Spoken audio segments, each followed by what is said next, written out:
folks. Welcome to the show. Thanks so much for being with us. We really appreciate it.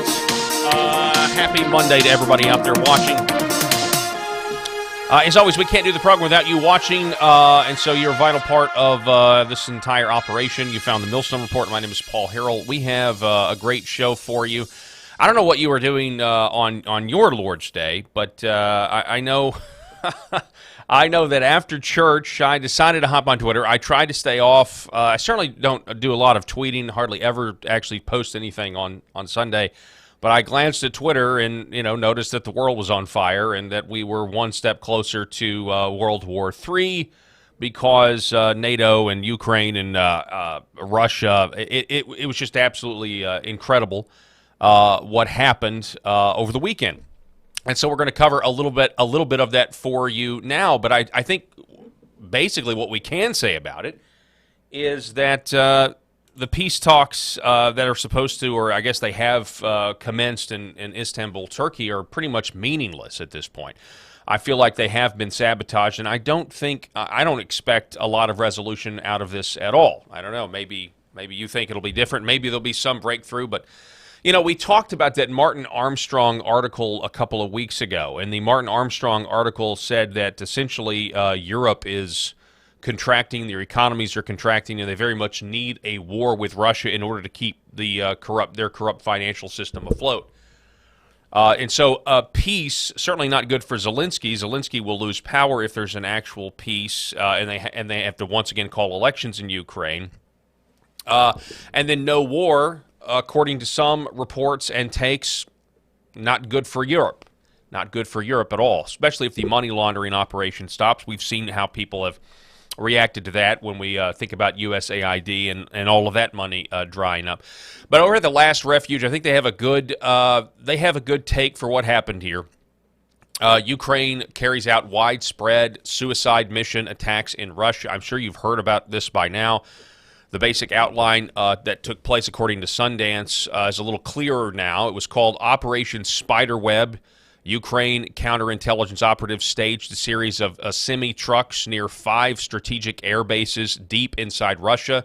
The trucks were loaded with explosive drones, and the drones came out and attacked the bases. Most of the truck drivers and drone operators were captured by the Russian military.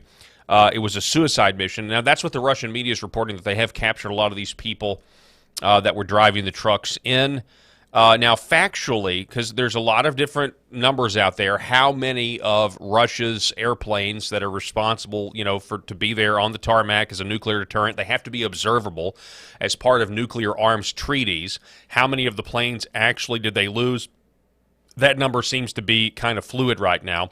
But factually, I agree with Sundance here when he says it was a counterintelligence success.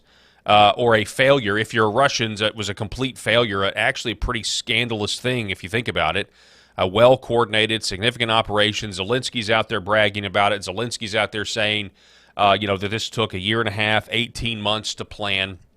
And then if you go over here, we find the familiar face. Eric Daugherty reminded us that it's just a coincidence that Senator Lindsey Graham is celebrating the Ukraine assault on Russia today, right after he met with Zelensky. Obviously, also you had Richard Blumenthal, Democrat senator over there as well. Eric Daugherty saying he is emboldening Zelensky. Peace talks are tomorrow in Istanbul. So here's Lindsey Graham, the ever-resourceful Ukraine. As if this is a Ukraine-only attack. As if Ukraine could not do anything if it wasn't for the West and NATO, and of course the United States is NATO. I think at this point, in the middle of the first year of Donald Trump's presidency, and I know he wants to be the president of peace. That's one of the reasons I voted for him. I hope he can figure his way throughout all this mess, although it does appear he's being kept in the dark on Ukraine issues. But I think the biggest blunder is whoever he listened to on Ukraine from day one, he should have pulled all resources. The war would be over, in my opinion, today, had we just quit supporting Ukraine from day one. And instead, this is going to just continue going, and we're going to continue to use the Ukrainian people as expendable assets, and this proxy war continues. But anyway, Lindsey Graham, the ever-resourceful Ukraine, used creative drone warfare tactics to successfully attack Russian bombers. Like, he's trying to put out that this is some sort of like, Star Wars rebellion. They were flying by the seat of their pants. No, this was NATO. You could not do this type, from what I can tell. The precision, the technology. There's talk that these drones were AI powered. That they were programmed by AI, and AI was the one. This is something. This is from what I can tell, state of the art technology. And so Lindsey Graham is out there cheerleading all of this. Also, people like Mark Levin. Congratulations to our Ukrainian friends, cheering, bringing this country to the brink, because the world to the brink, really, because Russia is going to respond here. That much I know. Russia is going to respond. We don't know what they're going to do now. DC Drano, so let me get this straight. Lindsey Graham is visiting with Zelensky the day before Ukraine launches a sophisticated drone strike deep inside Russia that destroys multiple bombers. And all of this happens the day before peace talks were supposed to commence in Istanbul. It looks like Lindsey Graham and NATO are corrupt warmongers trying to turn this into World War III while Trump fights for world peace. Might be the time to investigate Lindsey Graham for his actions making the war worse. And then here is some, this is one of the videos of the, so apparently after the drones launched, now again, I don't know what I'm seeing here, if it's real or not, but apparently, or at least the description, I believe the video is accurate. Apparently after the drones take off, then there's a self-destruct mechanism, but I don't know if that's the case or not. Again, here's Lindsey Graham a few days ago.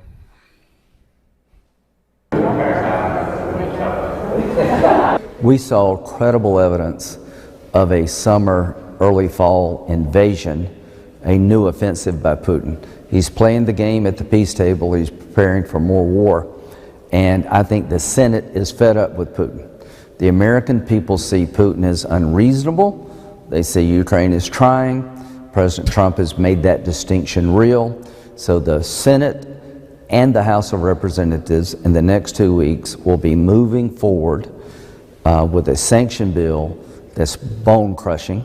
So, here's the thing on this. Regardless of whether or not the drone attack would have happened, it has been the Trump administration's stated goal, Marco Rubio's stated goal, to normalize relations with Russia. That's a fact.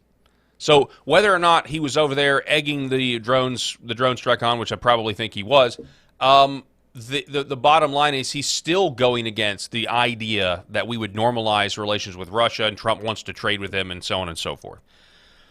So it's really incredible. So I want to turn now and actually talk to somebody who knows firsthand, who's had to suffer through Lindsey Graham far more than people who are not South Carolinians. I'm talking about Mark Lynch. I think, do we have his audio? Yeah, here we go. We've got Mark Lynch, who is a businessman. He's also running for Senate in the great state of South Carolina, trying to retire Lindsey Graham. Mark, welcome back to the Millstone Report, sir. Thank you for having me again, Paul. I really appreciate it. Yes, sir. So, I mean, I don't know if your Sunday kind of shaped up like my Sunday. I got out of church, looked at the news, and I was like, oh, no, we're one step closer to World War III. Did you have a similar day yesterday?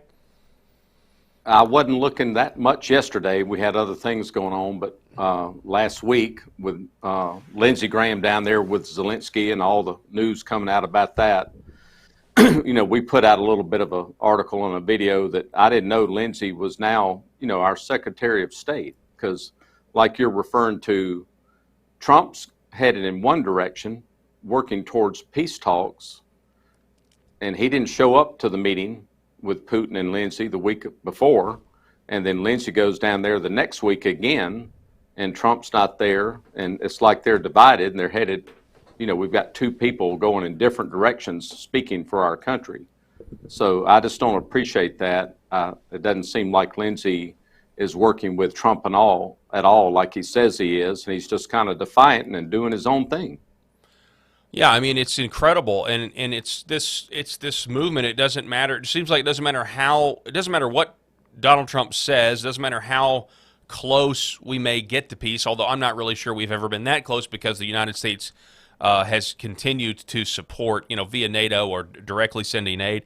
There were reports after Zelensky had that terrible appearance in the Oval Office. Ever since Zelensky disrespected the president, disrespected the vice president, there has been, by people like Lindsey Graham, an effort to try to rebuild his image with the American people, because that was really the aha moment. That was when everything, it had already, the illusion, I saw past it, I know you saw past it, but there was a lot of American people that maybe still had the Ukraine, they were Trump supporters and maybe had the Ukraine flag in their bio on social media and that sort of thing.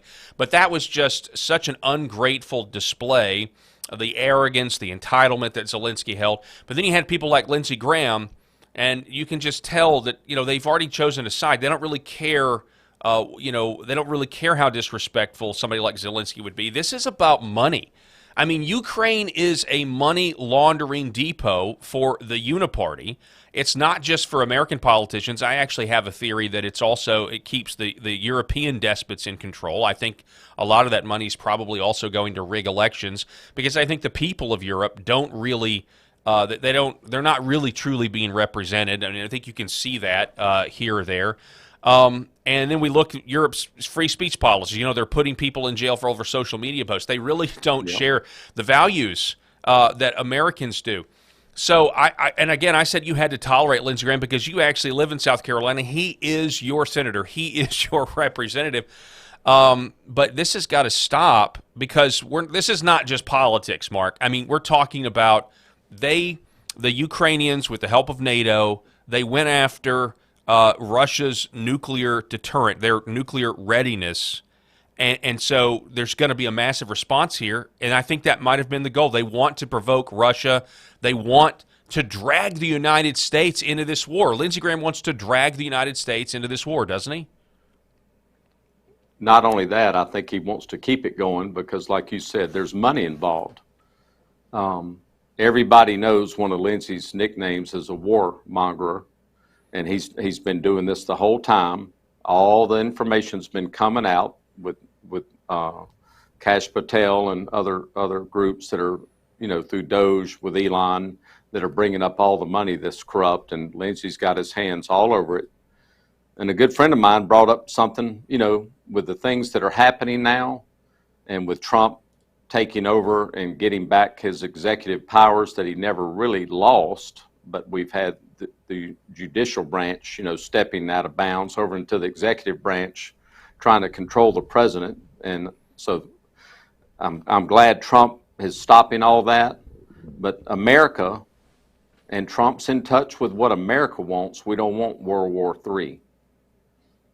On the other hand, Lindsey knows how much his supporters donate to his campaign. I know the biggest donors in his last run, when he had to run against the Democrat Jamie Harrison in the general elections, he had millions of dollars coming in, over a total of like $106 million in his campaign to run, but the majority of it came from Boeing and Lockheed and those type of industrial military war machines that build all the military equipment. And I'm sure he's over there shoring that up again to get another contract.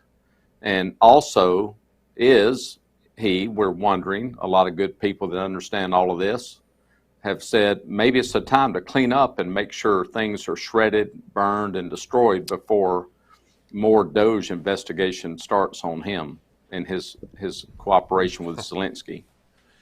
Interesting. I hadn't thought about that, but I think you're right on line. You've got to think all these possibilities, because you got to put yourself, well, what would I do if I was a corrupt politician? Well, I hadn't thought of that, shredding documents or making sure there's no there when people start sniffing around. Honestly, That was one of the reasons why, if you remember, Trump got, impeached over the phone call, the perfect phone call with Zelensky, that, they spied on him. It wasn't really, in my opinion, I don't think they launched that because, he was asking about Joe Biden and the corruption. I think when he asked about the CrowdStrike server, the DNC server that was with this CrowdStrike company, that's where it was. He wanted to look at the server because the entire Democrat narrative falls apart if Russia wasn't the one that hacked the DNC, if it was somebody else like a Seth Rich, or I know that's still out there and very conspicuous. I've got this speaking of corruption, this came out, and I saw that you guys tweeted something about it. That's actually how I saw it. But Senators Lindsey Graham, Richard Blumenthal, so they go over there to this trip and they spend a whopping $800,000 taxpayer dollars, while Senators Lindsey Graham and Richard Blumenthal strut through Kiev. Jaw-dropping State Department records have just dropped on USA spending, revealing their extravagant hotel expenses. On June 1st, 2025, two staggering transactions surfaced, one for a mind-blowing $403,172 and another for $411,000. What's your reaction to this, Mark Lynch?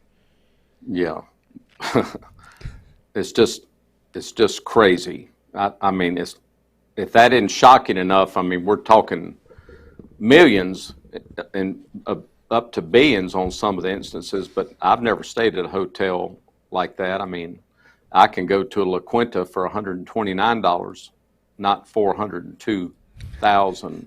That's crazy. But all of this is so unconstitutional. We were looking at some of that yesterday. We're not supposed to be giving foreign aid. That's outside of the enumerated powers of the Senate to even do. And we're breaking our own rules everywhere we turn. And we got a guy like Lindsey Graham deciding on that. And he's not working united with President Trump. He's working outside of that, just doing his own thing. So, he needs to be called home. I saw one of the things on Twitter yesterday where Roger Stone said, I'm okay if he goes over there, but I'm not okay with Lindsey coming back home. Stay over there. Yeah, make a life. Yeah, move to Ukraine if you love it so much. Yeah, you and Zelensky are such good friends. Stay with him.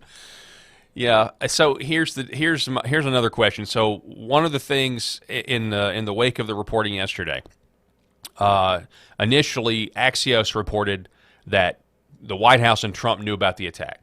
Then they quickly edited that and said, actually, no, they didn't know. The White House has told reporters Trump didn't know.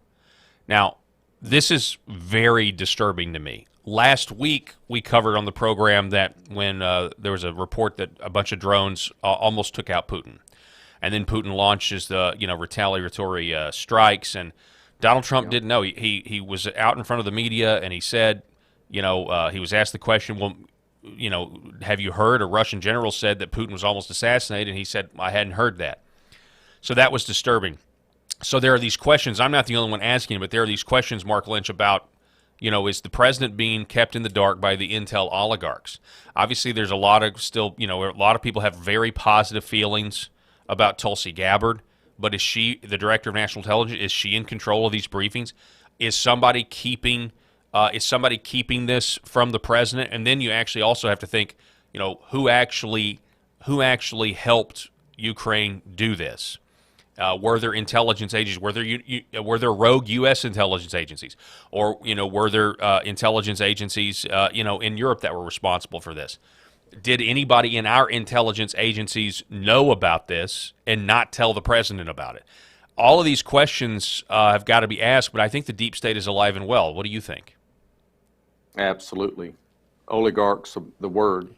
There's a few people controlling all the evil in this country, and Lindsey Graham and a lot of the senators and other people in Congress that took an oath to defend our country against foreign or domestic enemies need to start doing that. America's ready to start serving lawful consequences of capital punishment to those who are committing treason in this country. And if somebody's calling those shots and the president's not included, we've got a big problem, don't we? So I need to hear from Tulsi. I think America, the people of America want to hear, and President Trump. That's who we need to trust, not some of these other people that are producing that news. We don't know what is going on at this time, but I know Trump will get around it, and we'll hear a breaking news report that'll come from his office and his staff. So we got to wait on that. But until then, I want America to know too, we've got to get out of the United Nations. That is unconstitutional for us to even be a part of something like that. The majority of the share of the United Nations is now controlled by Muslim nations, and that's not a good thing. We know who they are. We've got terrorists all inside this country controlling things, and even inside of our Congress, and we've got to get a foothold on that and get these people and arrest them and deal with it. Yeah. We got to start dealing with the problems that's causing it at the root level, or it'll never end. And we have that list. I think most of America could give us a list of the people that are probably involved in treason in this country. Is pretty evident when we've been watching it the last 10 years, and we can all help Trump. But a guy like me that gets in, that'll hold his oath to the office and uphold the Constitution of this great country, will fix these matters, and we'll get back to enforcing the rule of law. I mean, I completely agree. And, as Congress struggles to pass those Doge cuts, we've talked about that. You mentioned Doge earlier and Elon Musk. There's a lot of people that think that if they're not for reducing the waste, fraud, and abuse that's been found, then the blatant waste, fraud, and abuse that's been found, that they themselves should just be investigated. I mean, their lack of wanting to do this is almost an assumption of guilt. And I know you're innocent until proven guilty, but at this point, the American people are fed up. And, it's just like with the USAID money. When they cut all this USAID money, how many NGOs or, these non-governmental organizations that end up tithing portions of the money they get from the government back to somebody like a Lindsey Graham or back to the child of a politician. But I will just reference this tweet, and I'll let you respond to that. Buzz Patterson saying, as we're on the precipice of World War III, we have this auto pen scandal that President Trump's been talking about. If you look at where we are right now, you look at all of the aid that we have sent to Ukraine, you got to wonder how much of this was done illegally. You mentioned treason. How much of this was treason by White House staffers or, Obama loyalists or whoever that were using the auto pen? The signature of the President of the United States, Mark Lynch, I know you know this, isn't a formality. It's a legal requirement for the executive branch to operate. And so if all of these other people were using the auto pen, which is a device supposed to be used by the president, not somebody else, and we're almost at the precipice of World War III, I mean, this is a huge story. People are saying this would be the story of the century if it turns out to be true, and I think it is. What are your thoughts on that? Again, we got to pray for the president, because we're uncovering more and more horrible things that have happened under Joe Biden, who probably had Obama, running everything in the background.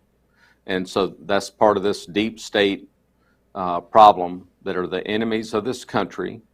And what a mess to find all this out, that the auto pen procedure probably signed up and approved all these things without anybody knowing. So I know this in my own company years ago, Paul. I had a lady that wanted us to get a software where we could just sign checks, and I blocked it. We didn't do it. I'm glad I did. I still sign everything with a blue ink pen, and we have one gate of how the bills are paid here. Everybody doesn't get to do that, right? Just me. I sign it. So I check it after they bring the stack of the bills and they need a check signed. I sign every check in our company. And it works well. Nobody has to wait. It doesn't hold anything up, but we know, because then it's on me. If I sign something, if I agree to pay it, it's on me. The employees are safeguarded against making a mistake.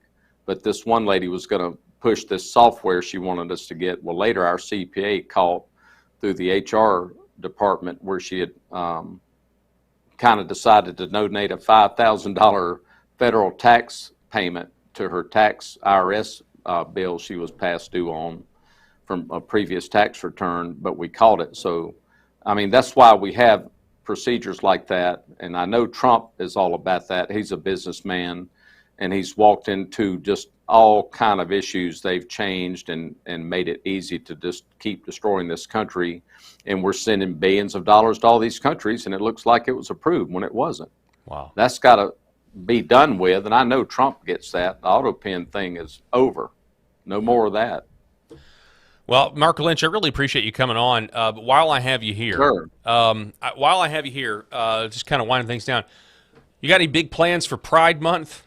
So it's June the 2nd, and everybody's girding up their loins. Can we get through this? Can we survive yet another month where the radical left just celebrates pride and sexual, sexual debauchery?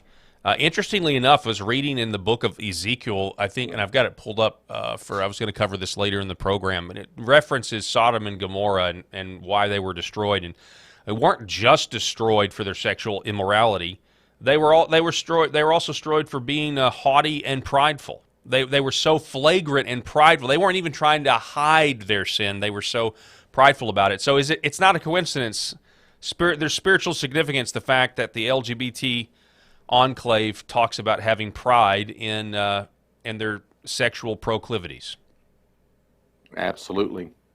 Pride comes before the fall, right?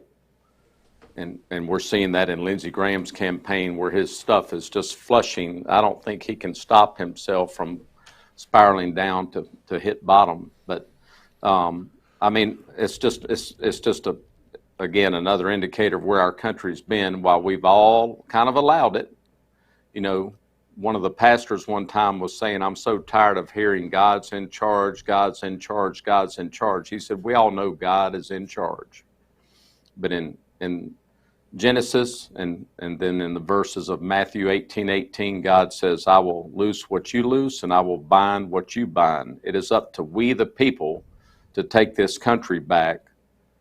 We've got to get back to God first, and that's my platform.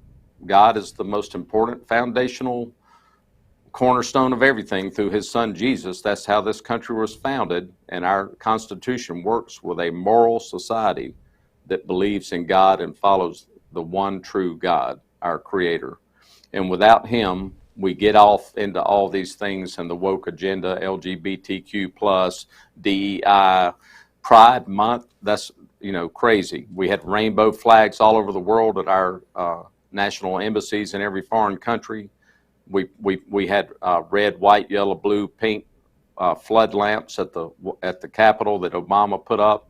That's very prideful in our face that we're going to do these things.